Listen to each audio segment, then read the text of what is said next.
Hello, it's Father Vogel. We're continuing our series on St. Francis de Sales' Introduction to the Devout Life. We've finished chapter 1, including the 10 meditations of St. Francis to assist us in beginning or continuing a devout life and following the Lord. And now we return to chapter 2. We've already gone through the first 7 chapters of this second part, because that was explaining the method of meditation. So now we'll pick up the last, we'll continue in the further chapters in part 2. So chapter 8 that we're going to look at in this video, St. Francis is going to build off of our experiences that hopefully as we've been going into these meditations and learning how to do them, he wants to give us certain important things to help us in our meditation. So he gives several in this chapter. So the first one that he gives to us is that in the course of our meditation, one of the most important pieces are those resolutions that we make, the actions that we're deciding that we're going to do.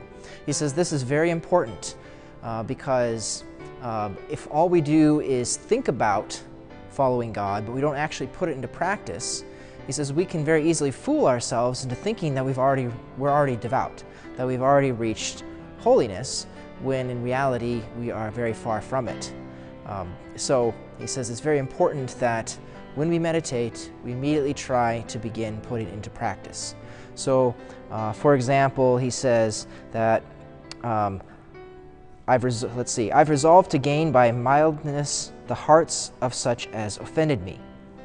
So we know somebody's offended us, and so we know we should act differently towards them than we have been recently. So he says, seek this very day an opportunity to meet them and greet them kindly. So working immediately on the resolution that we've made. If I should not meet them, at least I will speak well of them and pray to God on their behalf. So that's the first very important thing that he gives to us. If we're entering into these meditations, we need to begin to put those good movements and the resolutions that we make into practice immediately. Second, he says, has to do with our transition from our time of prayer to the rest of our day. So remember, he recommends especially to pray towards the beginning of our day before we get distracted by other things. He understands that there may be other moments that we need to do it. But he says that when we finish our meditation, and we are filled with these good feelings and this closeness of God, that we want to carry this into the rest of our day. And that was the purpose of that spiritual bouquet to remind us throughout the day. But he says to very gently move into the task that we have to do for that day. And he uses the image of carrying like a jar of some precious liquid. When we're trying to carry something that's very full like that, we pay very close attention to where we're walking so that we may not stumble and may not spill any of it. And so he says the same way, this is kind of the interior attitude that we should have as we begin to go on our day. We don't want to spill this precious liquid of prayer that we've received from the Lord. So we want to move, he says, if possible, to include some silence during that time. So like maybe you finish prayer, and if you can help it, don't just turn on the radio or turn on the TV or something like that and start blocking out all those things with the noise of the world. Sometimes this might be possible, sometimes not, depending upon what you're doing. But over time, we want to learn how do we make that transition from prayer back into our daily activities.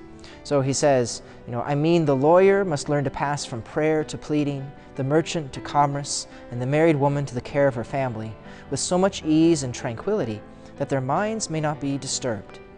Since prayer and the duties of your state in life are both in conformity with the will of God, you must learn to pass from one to the other in this spirit of humility and devotion.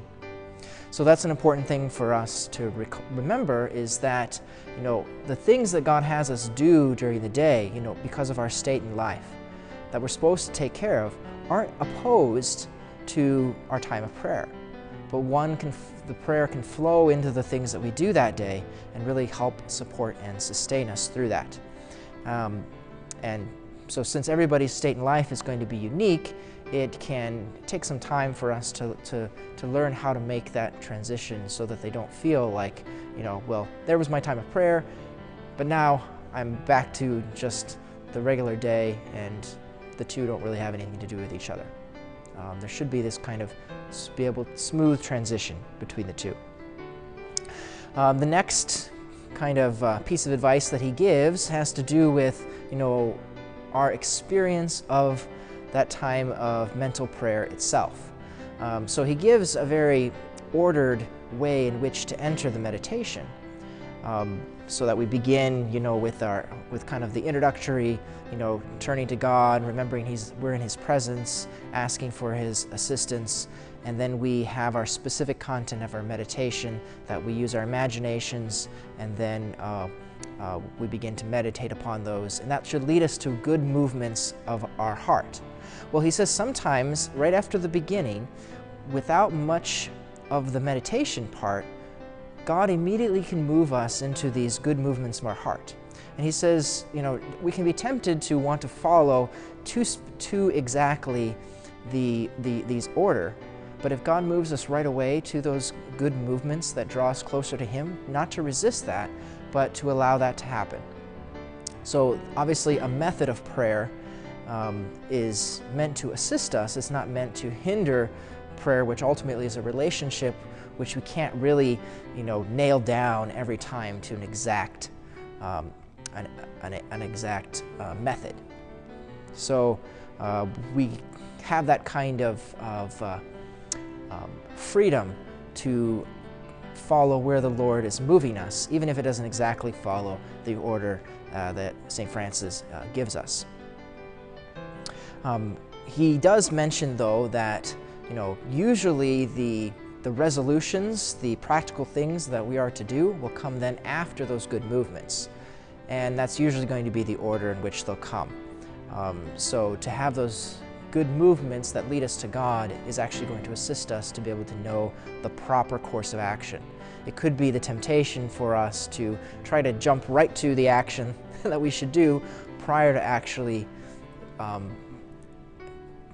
being formed by God's voice through prayer, which is then our actions end up being what I want to do rather than what God desires that I do. And then finally, he says, in the midst of our meditation, one thing that can be helpful, he says, is using something called the colloquy. And so the colloquy is basically this idea of speaking to God, specifically Jesus, the Holy Spirit, the Father, or one of the saints, Mary, Joseph, or the angels, your guardian angel, specifically addressing them and kind of personally speaking to them, kind of one-on-one like a friend. And so he says that can be a very profitable way of engaging in prayer with them, and that can be used throughout the time of meditation as well. So those are some pointers that he gives for us in using this method of meditation. We'll continue in our next video looking at what happens when we may not feel God is present through those meditations. So, God bless.